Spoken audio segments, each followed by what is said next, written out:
my friends, welcome back to my channel. Welcome if you are new. My name is Lexi and today is Mystery Monday. Thank you so much for joining me. Today is episode 2 in my new series of Mystery Monday where I paint a mystery diamond painting canvas and I tell you about a real life mystery that is still unsolved. So this is episode 2. Last week we talked about the Oakville blobs, which is still an unsolved mystery from 1994. Today we're going to talk about an unsolved mystery that is from back in 1971. And even though it's a pretty old story, I'm excited to tell you about this one because there are some new developments, believe it or not, in the year 2024. So there's some rumors that this case might even get solved in this year, 2024. So let's get into it. Let me quickly tell you about what I'm working on and what I'm using.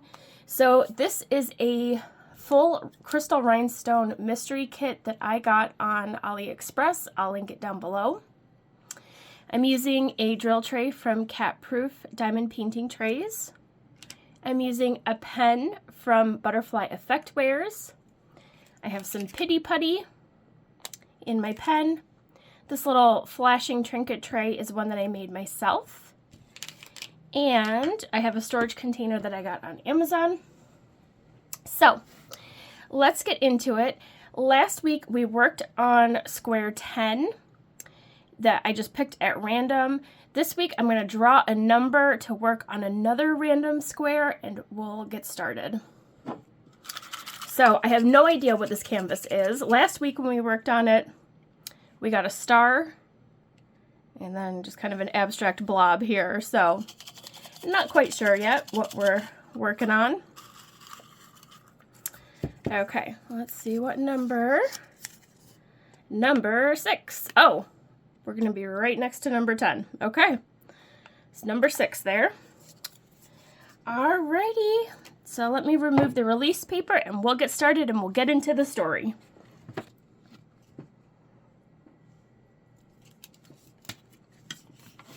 Okay, we've got our release paper off and we will get started working on the next mystery square here.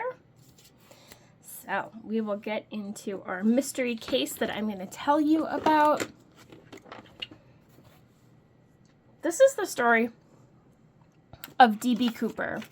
Now, a lot of people might have already heard about the mystery of D.B. Cooper because there was recently a Netflix documentary about D.B. Cooper, and it's a series. It's still on Netflix. You can watch it. I think it's called D.B. Cooper, Where Are You?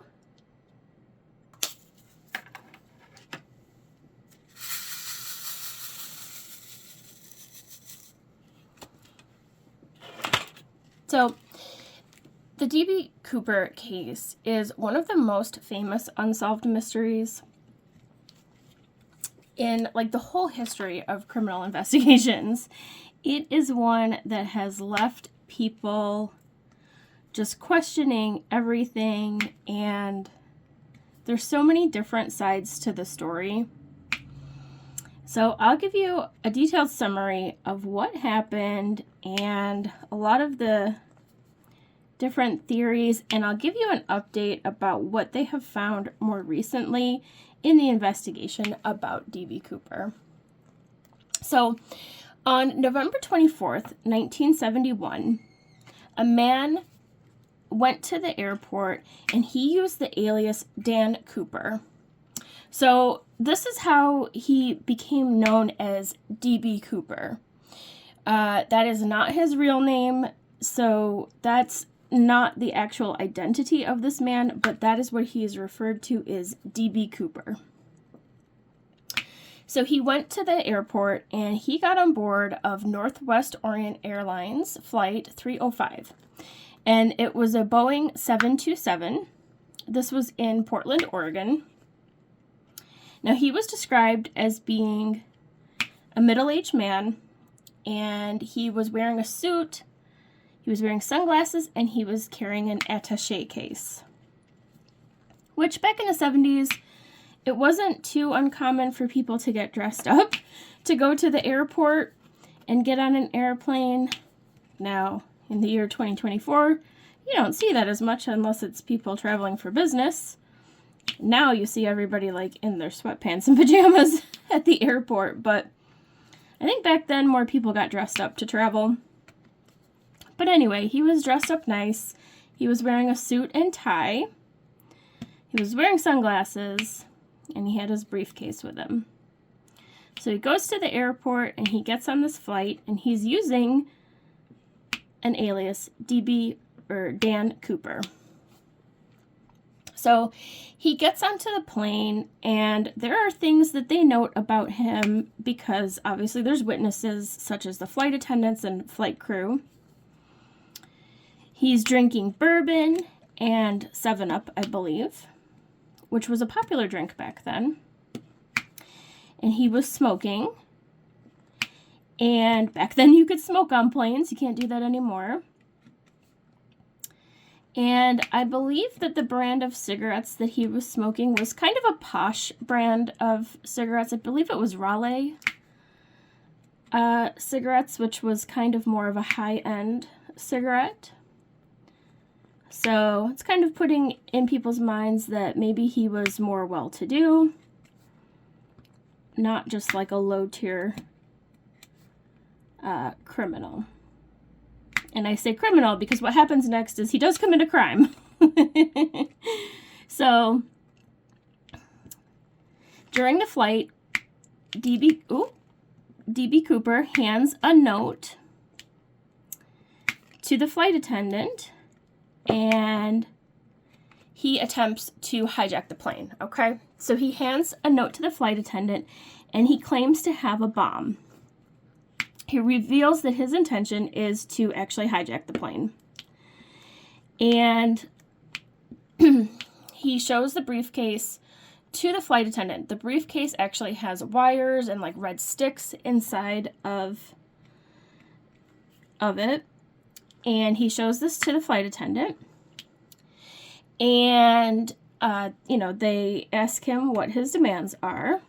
And he says that his demands are $200,000 in cash, which by today's standards is not really that much money for doing all this. But back then, 1971, that was a substantial amount of money. So he wants $200,000 in cash. He wants 4 parachutes, and I think that he was pretty specific about what type of parachutes he wanted,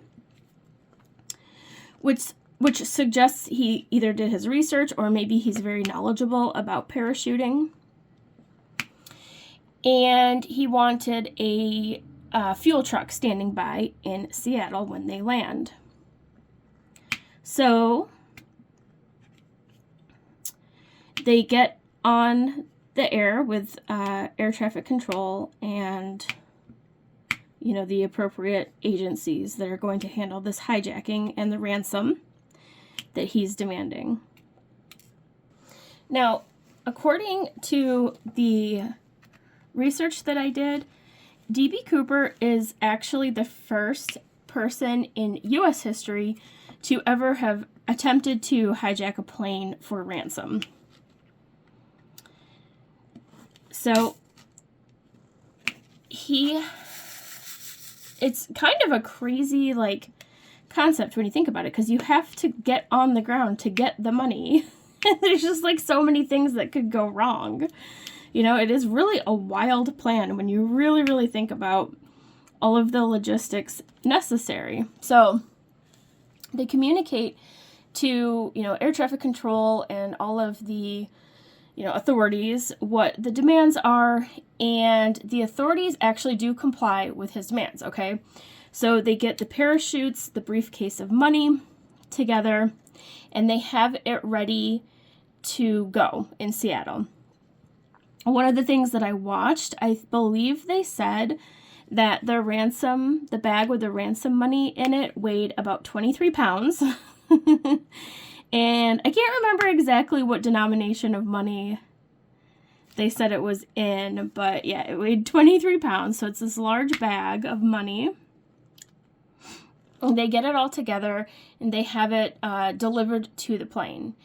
And so he gets the money, he gets the parachutes, and they're supposed to have this fuel truck ready to go, right? Because they need to fuel the plane because he's going to then travel on from Seattle to another place. So he lets he lets all of the passengers go. So there was 36 passengers on board of this Boeing 727. He lets all of them go, and he actually releases 2 of the flight attendants.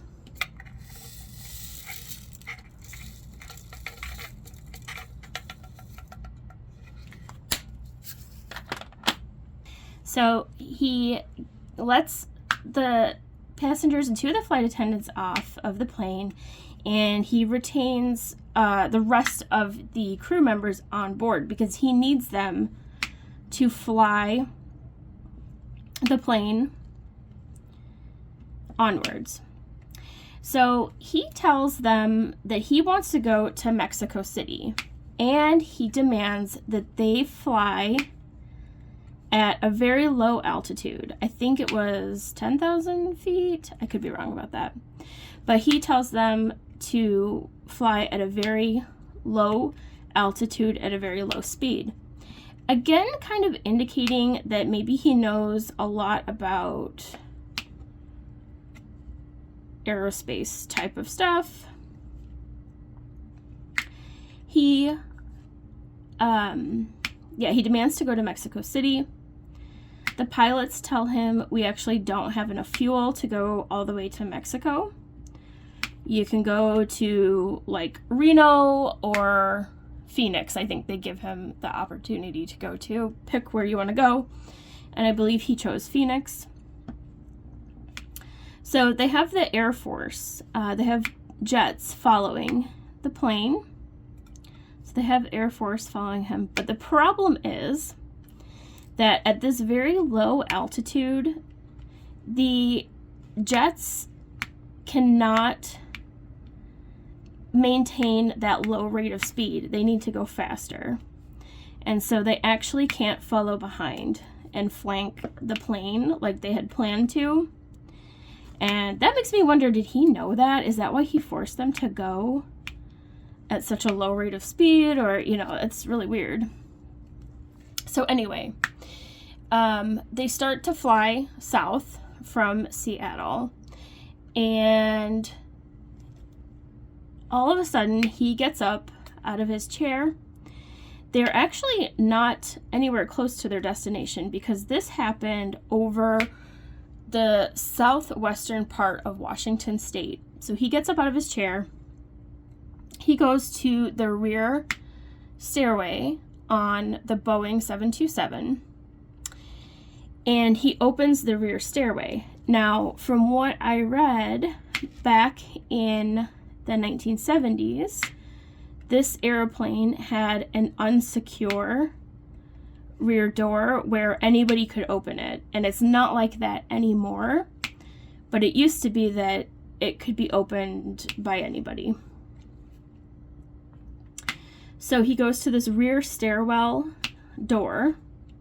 He grabs the money, he grabs the parachute, and he opens the door. He parachutes out of the plane with the money into the wilderness. Now think about this. This is the Pacific Northwest. They have beautiful, rugged terrain out there. This man parachutes out into this rugged terrain with his money. Think about it. Remember what I said at the beginning, he is in a suit and tie. This man had loafers on. He had nothing else except for, I guess, his sunglasses, maybe. And he has parachuted into the wilderness. This was also in November, so wintertime. He's parachuting down into the wilderness. Not clear if he's ever parachuted before. So there's a lot of questions about, did he even survive parachuting? You know, would he have been experienced enough to know how to parachute down into this terrain? And it's winter time, you know, it's November, it's a cold time of the year. He was not in the type of gear that you would need to be out in the cold. He's got loafers on, for goodness sake, you know. And he doesn't have any camping equipment. He doesn't have any survival gear. It's literally just him and his money. So there's so many questions, you know. So he has been missing all of this time since 1971. You know, after an extensive search, neither Cooper nor most of the money, the ransom money, has been found. However, some of the money has been found at certain points in time. So the FBI launched a very thorough investigation. They wanted to find this man. He hijacked a plane. It's a very serious crime that he committed. So they interviewed the witnesses, they analyzed all the evidence, and they searched through this area where he parachuted to. And over the years, there's been so many suspects and theories and different tips and evidence, but they just have never really found anything very concrete. So there was at one point in time where some kids were playing and they found some of the money, but it was all moldy and it had been almost like it had been stashed in a certain area. And because of the serial numbers, they could determine that it was part of this ransom money that they gave to D.B. Cooper. And some people believe that D.B. Cooper maybe stashed it in this place to throw the investigators off. I believe it was found either in water or near water, and so some people speculate maybe it was just carried off by the water, and that's how it ended up where it was. Now, there's a lot of different theories about what type of man he was and who he was. Some people think he was just a crook and a con man and just a common criminal. Some people think that he was sort of a James Bond character because, you know, he had the suit on and the briefcase, and he hopped on a plane and he was drinking bourbon and smoking these fancy cigarettes. So some people kind of saw him as a James Bond type of villain, you know. Not that James Bond is a villain, but you know what I mean. Some people saw him almost as a hero, which sounds weird, but during that time in 1971, there was a lot of like anti-establishment sentiment and a lot of people rebelling. When you think about what was going on during that time, like Vietnam and things like that, there was a lot of people rebelling against the system, and so they kind of saw D.B. Cooper as somebody who was maybe rebelling against, you know, the authorities, the establishment, things like that. And even to this day, some people still kind of celebrate him like he was a hero, you know? So there's different theories on who they think that he was and what type of person they thought he was.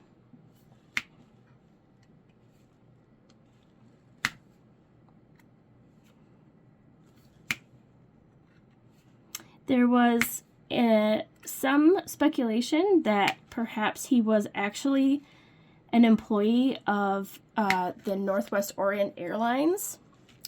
So there was actually a man who came out and said that he thought it was his brother who was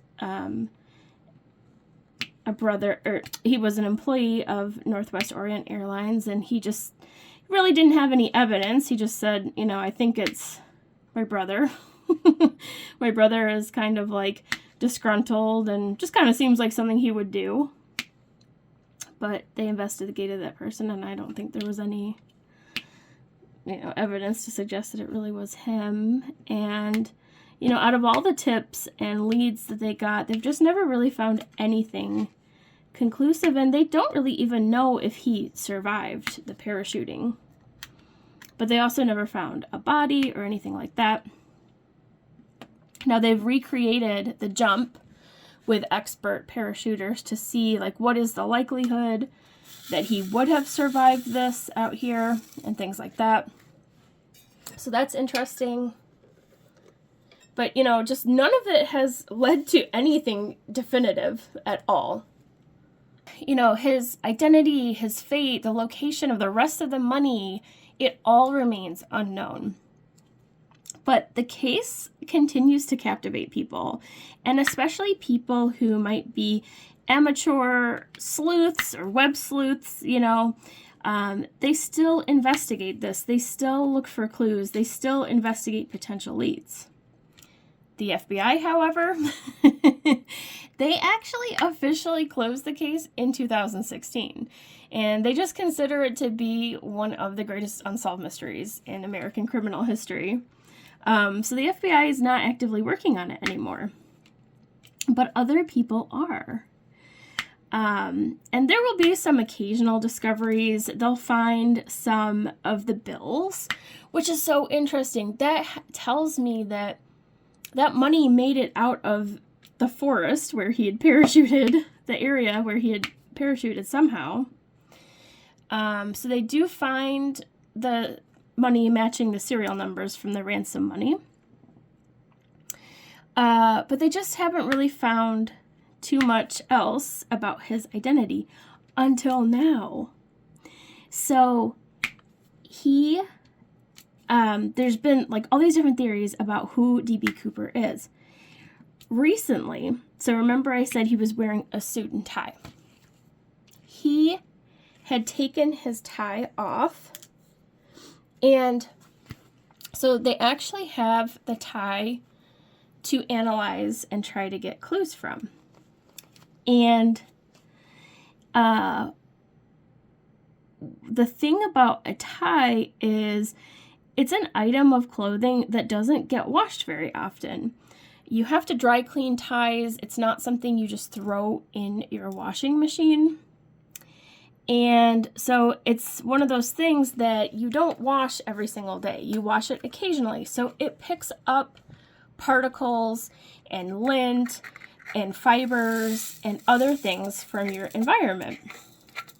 So recently what they discovered was inside the tie, there was a piece of metal.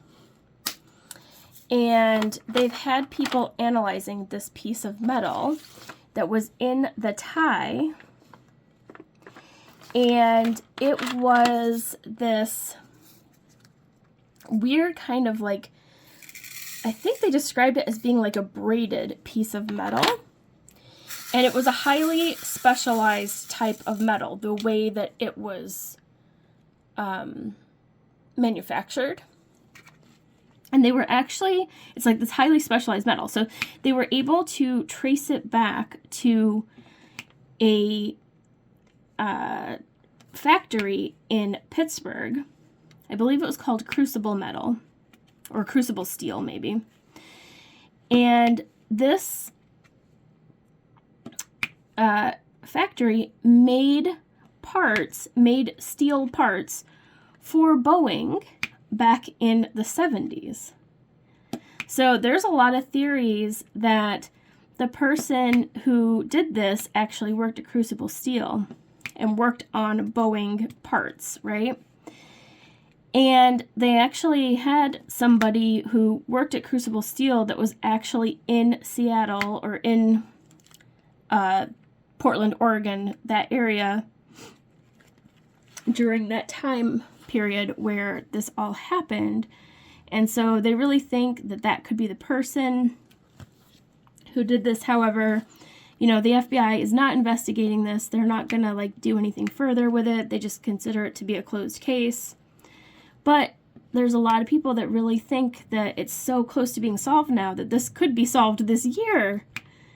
So that is very, very exciting. So it could all be solved. But you know, this case has just captivated so many people, and it's led to different books and documentaries, and like I said, there's, you know, amateur like web sleuths that do their own investigations on this, and it's really just captivated a lot of people. You know, it's so interesting, it's so wild to think that just a regular everyday person got on a plane, tried to hold it up for ransom, and then parachuted away. It's crazy. It is really crazy. So I even saw footage of where, like, there's people that still kind of celebrate this guy as being a hero, as crazy as that sounds. You know, it's kind of wild. So let me know what you think. Do you think that D.B. Cooper got away with it? Do you think he made it after he parachuted? You know, they keep finding some of his money. Do you think he got away with his money? It is wild. Oh, one of the things that, you know, so when the man came forward and said that he thought it was his brother, one of the pieces of evidence that had come out regarding motive was one of the flight attendants had asked him, "Why us? Why are you picking on Northwest Orient?" And he said, "Look, I'm not picking on you guys. I have nothing against your airline in particular. I don't have a grudge against Northwest Airlines. I just have a grudge." So that's why people thought that he could have been an employee of the airlines or working in that field, which that could work if it really is the man that was making parts for Boeing, and they think he has some kind of grudge towards like the airline industry or the aerospace industry. So that could lend some credence to that theory. So let me know what you think. Have you heard of this story before? Have you followed this case? Have you seen the documentary on Netflix? Do you think that he was just some common criminal con man? Was he a man trying to make a statement? Was he rebelling against the system? Was he some kind of like hero, just like trying to stick it to the man? What do you think? I think this one is so interesting, and I am definitely going to follow this in the year 2024 and see if they do find some more clues, or if they can really tie that piece of metal, no pun intended, tie, and if they can track down and see if they can really put it all together with somebody working in the steel industry. It's just so fascinating. So I'm going to continue to work on our mystery square here. I will do a time lapse, and then we'll come back and we'll look at what we got going on here.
Okay, so we've got today's square done, and we've got a little bit more of the picture going here.